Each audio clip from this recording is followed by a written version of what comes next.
What is going on, guys? Chris here and welcome back to another video. Today we're going to be trying to solve a fairly new puzzle. This is the Polaris Cube by Moyu. I don't have a huge amount of experience playing with this yet. I've only really scrambled it and kind of played around with it for a few minutes or so. But from what I've gathered, this seems to be a Skewb modification. We basically have our kind of middle square pieces and then our corners, but as you can see the corners have been split up into 4 pieces. So we have the original corner and then 3 separate kind of edges that go off those corners, and then the corners can turn independently of themselves. And basically this puzzle doesn't turn like a Skewb until you offset the corners. So once you've done that, you can then make the Skewb moves like so. And that's kind of how it works. So I'm going to try and solve this today. We're going to see what happens, but it shouldn't be too difficult. I guess we might just run into some issues towards the end, but let's take a closer look and let's get started.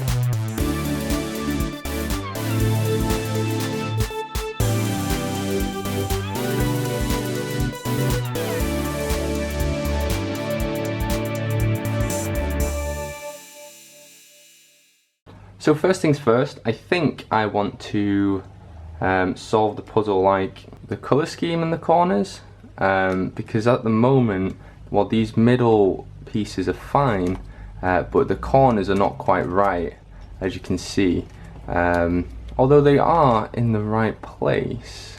Yeah, so the corners are solved properly, but these middles are not. I guess the best thing to do would just be to solve it like a Skewb. But obviously you have to offset, so let's do that then. So I think it's easy enough to reduce this to a Skewb and then solve it like that, but we're going to be trying something slightly different today. So I'm going to try and solve the Skewb at the beginning and then reduce it. So let's see, we can put this piece here. I remember that the colours are kind of offset, so there's not really the corner orientation doesn't really matter at this point, but we're just going to get all of our Skewb pieces into the right place. So obviously around this white middle we're going to have the 4 white corners, so let's do that.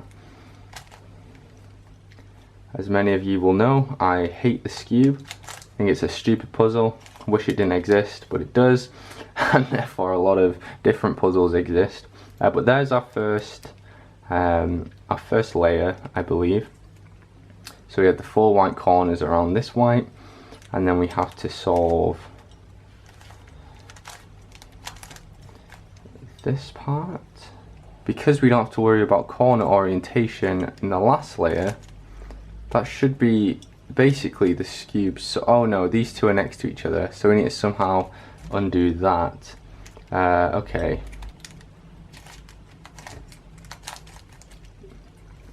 Okay, so there's our Skewb middle solved, I believe, with the correct colour scheme. So we managed to reduce the Skewb down to the point where it's well, it's basically solved except for the extra pieces.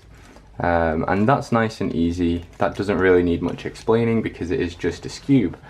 So this is where it gets a bit tricky. Now you can offset 6 corners and that opens up 1 Skewb slice. So what I'm going to be doing now is just reducing the puzzle down and hopefully getting it to a point where it can be solved. So I see this red and yellow here. So I'm going to slice it down here, obviously store it away where it can't hurt anybody, and then slice back again. So then we have this piece here, which is a yellow and blue, and that actually belongs here. So I'm going to slice away, just making sure I'm not disturbing anything here, and then when I restore it, this will go here. And I want to make sure I always keep the same position, so I always slice back at the end, and that'll just make sure I don't kind of mess anything up. So this is another example of this. So this is white and green needs to go here, so I'm going to slice this broken piece up. Oh, hang on, we have this here.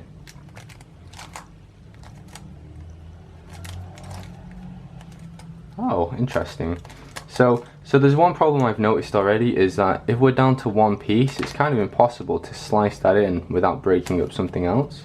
So maybe we have to do kind of like a cycle or something. But we'll get to that when we're closer to the time. Well, we have a piece here, which is nice and easy. Let's slice that out of the way. Then we have this piece here. That's going to slot nicely down here. So I'm noticing this is not actually an overly difficult puzzle at the moment.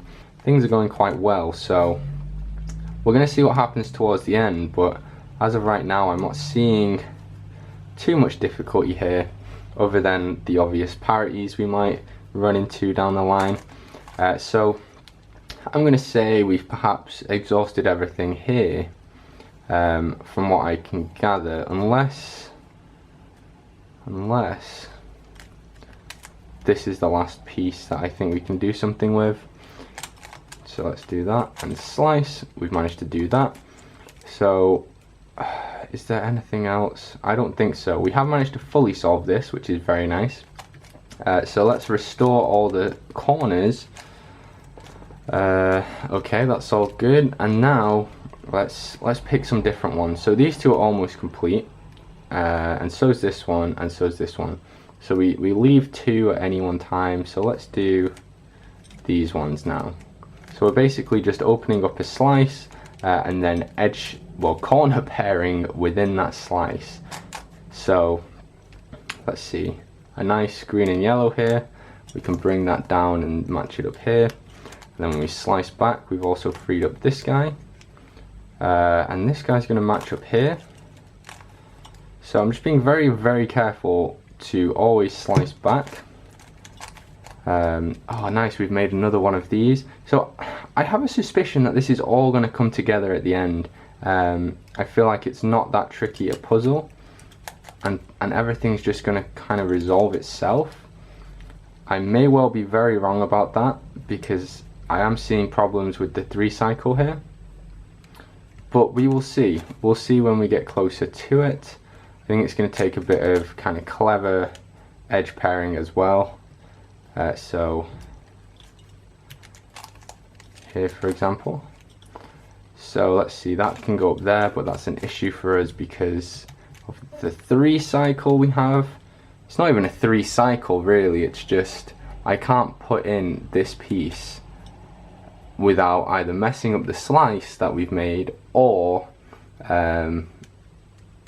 taking out one of the pieces we've already made. So that's the one issue I have at the moment. But let's see if we can. So that's that. We've managed to get as far as we can with that. So let's see. We should have a nice few finished corners now. None of them are opposite each other, unfortunately. But we'll keep on going. We have some more slices to open up. So let's go with that. We'll go right down here, I think.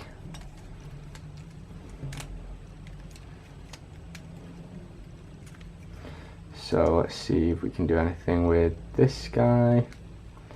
Oh, okay, yeah. So I think we have got to a point now where we're going to have some problems unless we come up with some kind of algorithm.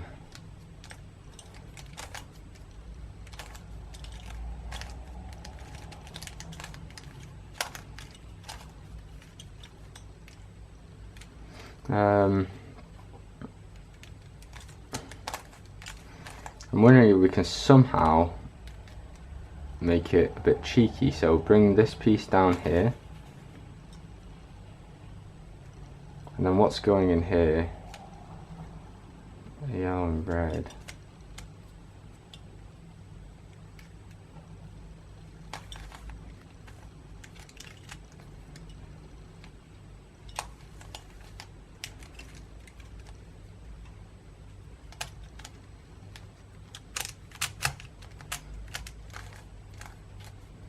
Oh, that's clever. That is clever. I think on my part it's clever, but I'm not sure yet. There we go. Oh, that's nice. So we displaced and swapped between these 2 corners, and that. Oh wow. Sorry. So now we're down to the last 3 pieces. We might have to just do that again. and hopefully not disturb anything else. But that should really realistically solve the puzzle. So let's see, we can do that. And when we slice back, we'll do that. And then, what's this going to be? Oh, I see we have a problem here, because we can't really, yeah, we can't really fix that. So let's see, we're gonna have to do a similar thing here. So we'll take this piece up, swap it out, bring that piece down, and then let's see, there we go. There we go, simple as, just keep on displacing pieces and you'll be fine. So really not a difficult puzzle, just quite confusing to get your head around. So there's probably two ways you can do it. The first way would be to just reduce everything and then solve the puzzle like a Skewb. But I did the other way around. I solved the puzzle like a Skewb first and then reduced it, knowing that everything was in the right place already. But really not too difficult. If you can solve a 4x4 and a Skewb, you basically know how to do all of the pairing moves and the slices. But yeah, that is quite fun. It's a little bit monotonous because you are just tearing up pieces and then putting them back, but I don't know, if you're a beginner and you're interested in these kind of puzzles, then there you go. Obviously there was the difficulty with those last few pieces, and I'm really pleased I was able to figure that out. But yeah, a very interesting puzzle, and as much as I hate Skewb, it's really awesome to see more Skewb modifications being made, so that's fantastic. But this has been the Polaris Cube. You can buy it from cubes.co.uk, and I'll leave a link in the description below. Use the affiliate link and you'll get 5% off your purchase, so definitely an incentive to do that. But yeah, thank you so much for watching, guys. I'll see you next time. Bye bye.